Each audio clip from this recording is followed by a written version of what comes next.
At a global conference held in Washington, D.C., former U.S. President Barack Obama stood before hundreds of world leaders, scholars, and media representatives. His demeanor was calm. His voice carried the same weight it had during his presidency. But amid his carefully crafted diplomatic speech, a single moment drew the room into stunned silence. As he shifted to the topic of Africa's future, Obama directly named several young leaders emerging across the continent. Among them was Ibrahim Traoré, the transitional president of Burkina Faso. Obama stated, "Many of Africa's new leaders have good intentions and energy, but nationalist policies and a refusal to cooperate with the international community or accept foreign aid can be counterproductive." He paused, adjusted his glasses, and added, "No country can thrive in today's world by turning its back on global cooperation." The remarks were met with polite applause inside the conference hall, but outside the backlash erupted like wildfire. Just hours after the video was posted online, social media platforms were ablaze with debate. One side praised Obama's honesty, calling him a voice of reason amid the growing wave of populism. But the other side, especially across the African continent, was outraged. His comments were viewed as arrogant, condescending, and disconnected from African realities. In Burkina Faso, Obama's words landed like a blow to national pride. Citizens there who had been witnessing a bottom-up transformation under Traoré's government felt dismissed. To them, rejecting foreign aid wasn't extremism, it was sovereignty. It wasn't about closing doors to the world, but demanding dignity and equal footing in global relationships. Influential African commentators took to Twitter, Facebook, and regional news platforms with sharp rebuttals. Obama views Africa through a lens of outdated systems. Why is rejecting conditional aid seen as dangerous? Africa doesn't need charity, it needs respect. International media quickly picked up the story. Outlets like The Guardian, Al Jazeera, and Junafrique ran detailed analyses. Some argued that Obama had inadvertently reignited a long-standing debate over African self-determination in the post-colonial era. Experts asked, is foreign aid truly help, or is it just control disguised as generosity? In the West, his remarks were considered mild and diplomatic. But in Africa, especially in countries striving to assert independence from aid dependency, the undertone was deeply offensive. It wasn't just what Obama said it was, who said it, and the weight his words carried globally. Despite his measured tone, Obama's statement, coming from one of the world's most admired figures, stirred more anger than a direct attack might have. For many, it felt like a reminder that no matter how far African nations rise on their own terms, they will still be questioned by those who've long spoken about them rather than with them. It wasn't just a speech, it was a spark. And in Burkina Faso, that spark lit a fire of response, reflection, and ultimately transformation. As Barack Obama's speech spread rapidly across the globe, President Ibrahim Traoré's advisors called an emergency meeting in Ouagadougou. Outside the presidential palace, the people of Burkina Faso were still reeling, their voices rising in defense of their nation's pride. Many demanded a strong response, even a direct confrontation. But inside the modest office of the president, the mood was strikingly different. Ibrahim Traoré sat silently, replaying Obama's remarks on the screen. There was no anger on his face, no sign of frustration or disappointment. When the video ended, he looked around the small room filled with maps of rural regions, handwritten notes, and photos of children studying under solar-powered lamps. One of his closest aides broke the silence with a cautious question. "Mr. President, should we respond?" Traoré looked up and said calmly, "He's not entirely wrong. He just doesn't understand. He sees us through the eyes of someone who once ruled a different world." Then after a pause, he nodded, "We will respond. Not with anger, with truth." There would be no press conference, no harsh statements. Instead, Traoré chose to make a video simple, honest, and deeply human. Every next day, a new video appeared on the president's official social media page. It wasn't filmed in a grand hall, nor was it polished with cinematic lighting. It was raw and real, shot in his working office. No military uniform, no flag-draped stage. Traoré wore traditional Burkina attire, earthy, humble, and symbolic. He sat at a wooden desk surrounded by documents and photos of rural life. The camera zoomed in slowly as he looked directly into Thelon's. "Mr. Obama," he began, his tone respectful yet unwavering. "I deeply respect your contributions to the world, but your comments about leaders like myself reflect a limited understanding of African realities." His voice didn't tremble. His words were measured, confident, and carved from a place of deep conviction. "You speak of isolation, of rejecting aid," he continued. "But what you call isolation, we call sovereignty. And what you call aid often arrives with invisible chains." Behind him, edited footage showed children learning under solar-powered lights, women harvesting food from self-sustaining farms, and entire villages lit for the first time with systems built by locals. "These are not acts of defiance," Troy said, gesturing toward the images. "They are strategies of survival solutions rooted in dignity. We do not reject help. We reject domination disguised as help." The video didn't attack. It revealed. It didn't accuse. It educated. It carried the calm weight of a leader who wasn't trying to prove anything, only to protect something sacred. Across Burkina Faso, people gathered to watch. In homes, cafes, classrooms, and even in remote villages via radio broadcasts, citizens listened, attentively. Elders nodded in approval. Farmers paused their work. Young people for the first time saw their lived reality spoken on the global stage by someone who looked like them, spoke like them, and understood them. In that moment, the response transcended politics. It became a declaration not just of independence, but of identity. Traoré's message wasn't crafted for applause. It was born of responsibility, and with it, a movement quietly began, not of resistance, but of reclamation. Just hours after it was posted, President Ibrahim Traoré's response video spread like wildfire across social media platforms. There was no dramatic music, no cinematic backdrops, just a simple scene, a man seated in a humble office speaking the truth. Traoré didn't retaliate. He didn't personally attack Barack Obama. Instead, his tone was calm, deliberate, and heavy with meaning. "We do not reject aid. We reject domination disguised as aid." He paused slightly, then looked directly into the camera and continued. "When aid comes with conditions, when help requires obedience, when you speak of development while keeping control, that is no longer support. It is control." What made the video so powerful was not just the words, but the images that accompanied them. His media team had skillfully interwoven vivid documentary footage from across the country. Children studying under solar lamps powered by systems installed by local communities themselves. Women farming on reclaimed land, part of grassroots cooperatives run, without foreign oversight. Youth repairing and building rudimentary agricultural machinery from recycled parts. Local co-ops holding meetings, managing their harvests, and sharing profits free from international NGO mandates. Traoré didn't boast. He didn't claim Burkina Faso was a model. He simply showed that his people were actively reclaiming their future with their own hands and minds, and that deserved to be seen. The video lasted only 20 minutes, but its impact spread like wildfire. Within 48 hours, it was shared millions of times, across Twitter, Facebook, and YouTube. Hashtags like #Burkina Rising, #African Solutions, and #Dignity Not Dependency quickly trended across multiple African nations and within Black diaspora communities in the US, UK, and France. Many were stunned that this was a response from a sitting head of state.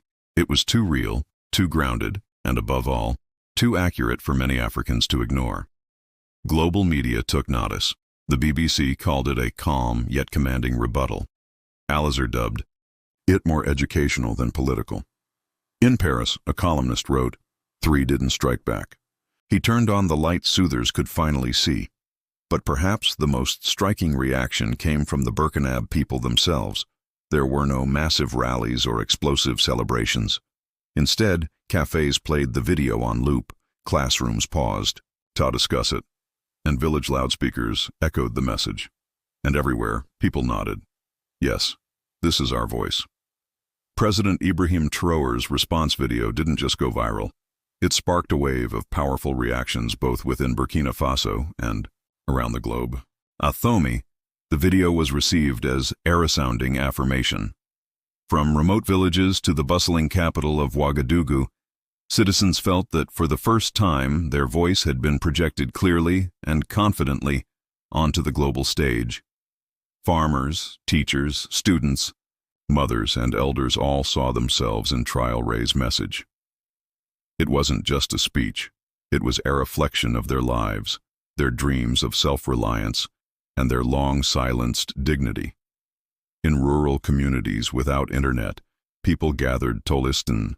To the speech played over loudspeakers, children asked their parents, "Is that really our president?" And the elders answered, "Yes, and he's speaking about us." In city cafes, young people shared the video and held passionate discussions. Many said it was the first time they had ever felt genuine pride in their leader, not because of lofty promises, but because of truth and authenticity. This energy wasn't confined within Burkina Faso's borders. International media quickly picked up the story. The BBC described it as a rare response from an African leader unafraid to speak honestly about aid dependency. Al Jazeera called the video a turning point in post-colonial leadership thought. Francis Lamond declared Traoré a real leader, one who wears not the robes of diplomacy, but the mantle of integrity. Perhaps most surprising was the response from the United States, Barack Obama's home country. Think tanks such as the Brookings Institution and the Council on Foreign Relations began to include Burkina Faso's internal development model in policy discussions. Scholars noted that Traoré's response was worth learning from, and that it reopened avidal conversation about the West's role in Africa. Not everyone was supportive. Some Western media outlets dismissed the video as more symbolic than substantive. But even these critiques acknowledged one thing: the world could no longer ignore Burkina Faso's voice. In other African nations, the ripple effect was equally strong. In Mali, Niger, and even South Africa, youth groups shared the video and organized forums to discuss true sovereignty. The conversation expanded beyond aid. It became about trust, accountability, and reclaiming control of one's destiny. Traoré's video was more than just a reply to criticism. It became a spark, igniting a new belief that Africa could not only answer the world, but reshape how the world sees it. Following his viral response video, President Ibrahim Traoré didn't stop at words. His communications team launched a powerful follow-up campaign, what they called Living Proof, featuring short video clips, citizen stories, and impactful infographics based on real measurable progress in Burkina Faso. This was no longer just political messaging. It was a systematic presentation of tangible reality proof that a nation could rise without thestrings of conditional aid. In the newly released clips, viewers witness real-life scenes, groups of young people building makeshift drip irrigation systems from recycled materials, rural classrooms filled with children learning for free in community-built tin roof schools. The stories were simple yet profound: real faces, real voices, and authentic challenges with no staging. One of the most moving examples was the story of Fatou, a middle-aged woman who once feared electricity and is now a solar energy instructor in her village. In the video, Fatou stands proudly beside a solar panel system mounted on her home. Around her are basic tools and children watching curiously. Her voice trembles slightly but carries strength. "I used to be afraid of electricity. Now I know how to measure voltage, maintain the system, and most importantly, I can teach others." She explains how she attended a free government-led training program at a community center 20 km away. With that support, she not only gained a skill, but earned newfound respect from her community, who now affectionately call her the solar teacher. Alongside Fatou's story, the video includes clear graphics, the number of solar systems installed in the past 2 years, the increase in food production through cooperatives, the number of classrooms built by local hands, and citizen satisfaction ratings with grassroots government programs. These facts weren't meant to brag. They were intended to prove that development is not an abstract theory, or political slogan. It's real, measurable, and visible in the lives of everyday people. Traoré didn't deliver another speech. He didn't rally crowds. He let the people speak for themselves, and that's what made the campaign resonate so deeply on social media. The clips were shared endlessly. Users wrote, "This is leadership lit action speak." Many noted the refreshing honesty and showing progress. Without polish, truth without filters. In a world saturated with promises, Traoré chose proof. In an era where politics often becomes performance, he chose the real stage, the lives of his people, speaking in their own voices. Following the viral impact of President Ibrahim Traoré's response video, many around the world waited for Barack Obama's official reply, the man whose remarks had ignited the controversy in Washington. But Obama didn't respond publicly right away. Instead, he chose silence, not out of indifference but reflection. A few days later, a private video call was arranged between the two leaders. There were no journalists, no cameras, no rehearsed statements, just two men on a screen. One, a former symbol of global hope, the other emerging as a voice of African awakening. The conversation wasn't a debate. There was no clash of egos, no attempt to dominate. It was a dialogue between two generations, two worldviews united by mutual respect. Traoré didn't boast. Obama didn't justify. When asked about Burkina Faso's video, Obama simply said, "Maybe I underestimated what you're building." That sentence carried weight. It wasn't an apology, but an admission, a rare moment where pride gave way to truth. Traoré responded with a calm smile. "We're not trying to prove we're right. We just want to be seen for who we really are." In their remainder of the call, the two discussed how community-based development models could scale without losing their soul. Obama asked, "How do you grow without diluting your values?" And Traoré replied, "You don't copy, you adapt." One formula can't work on every soil. The call ended without ceremony, but its impact was profound. Obama made no declarations, no commitments, but he expressed one desire. He wanted to visit Burkina Faso, not as a statesman, as a learner. That simple, honest gesture sent quiet ripples through the diplomatic world. Commentators called it a silent turning point. Because when a former global leader admits he still has something to learn, it affirms that what Traoré is doing isn't just right, it's worthy of global attention. The story of Ibrahim Traoré and Burkina Faso's self-reliant transformation is no longer just a regional anomaly. It has sparked a global rethinking of how development should be approached. From international aid institutions to elite academic circles, the ripple effects have become impossible to ignore.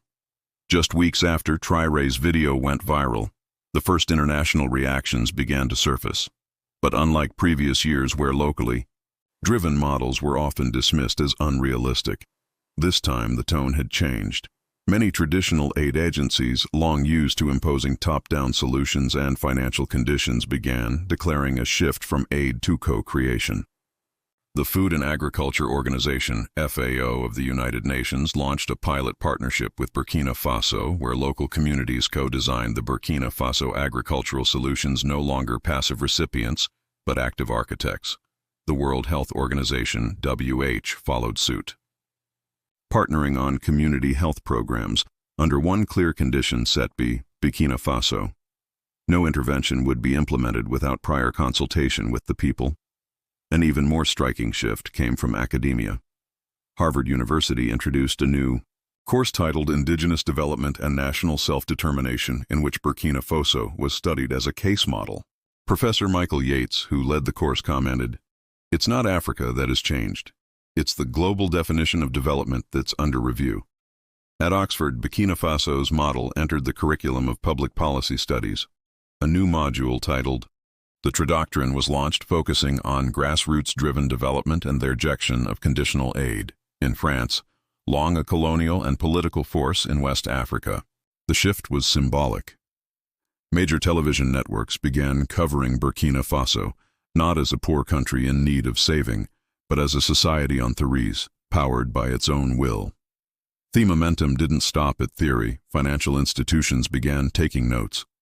The African Development Bank, AFDB, announced a new local innovation fund inspired by Burkina Faso's cooperative model. designed to encourage other African nations to craft their own strategies rather than await externally packaged loans. Perhaps the most powerful response came from ordinary Africans across the continent. In Senegal, students held a forum titled, "If Burkina can do it, why can't we?" In Kenya, a youth-led rural network began adapting community energy models without waiting for foreign grants. A world that once believed development could only come from aid and foreign consultants is now witnessing the opposite. A previously underestimated nation becoming a source of inspiration. Burkina Faso is no longer the exception. It is becoming the precedent. In a world where the image of leadership is often built through ceremonies, staged press conferences, and curated speeches, Ibrahim Traoré offers something different. He doesn't rely on grand announcements or polished language. Through simple moments, kneeling beside a child, reading poetry, shaking hands with a farmer in a dusty field, or helping a woman lift a solar panel, he is redefining what it means to lead.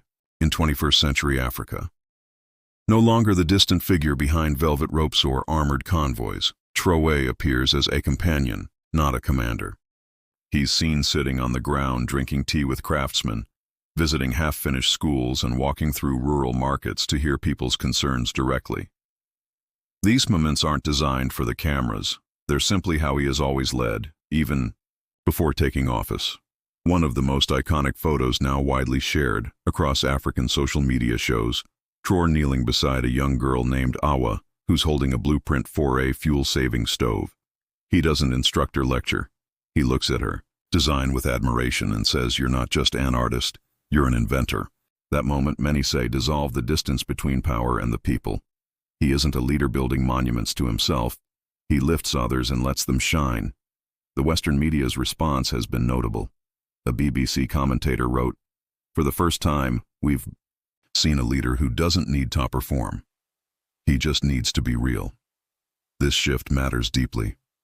For decades, the image of African leadership in international media has often fallen into two extremes. Either victims needing aid or authoritarian strong men. Traoré is neither. He represents confident self-determination, grounded in humility and deep listening. Street artists from Ghana to Tanzania have begun painting murals of him, not because he's imposing, but because he's relatable.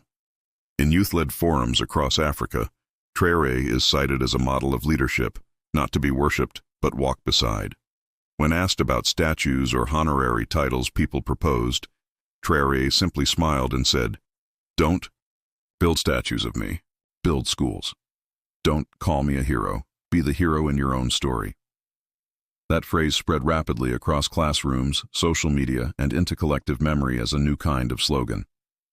Ibrahim Traoré, the president who doesn't stand above the people, but among them, has ushered in a new chapter for African leadership, authentic, approachable, action-driven, and grounded in the people's reality. The history between Ibrahim Traoré and Barack Obama did not end with a fiery debate, but with an invitation and a promise. After weeks of silence and quiet observation, Obama, a global symbol of progressive Western thought, finally said, "I would like to visit Burkina Faso, not as a statesman, but as a student." No press stage, no fanfare, just a simple sentence that carried profound weight. For the people of Burkina Faso, this was not a victory over a former U.S. president.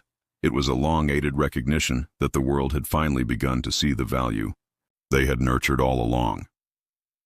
Obama's promise was not a gesture of diplomacy. It signaled a new era where power no longer lies with those who speak the loudest, but with those who act sincerely and lead with humility. The moment created ripples not just in Burkina Faso, but across the continent. Across Africa, people celebrated not because an American figure might visit, but because a global symbol had admitted progress is not owned by the West.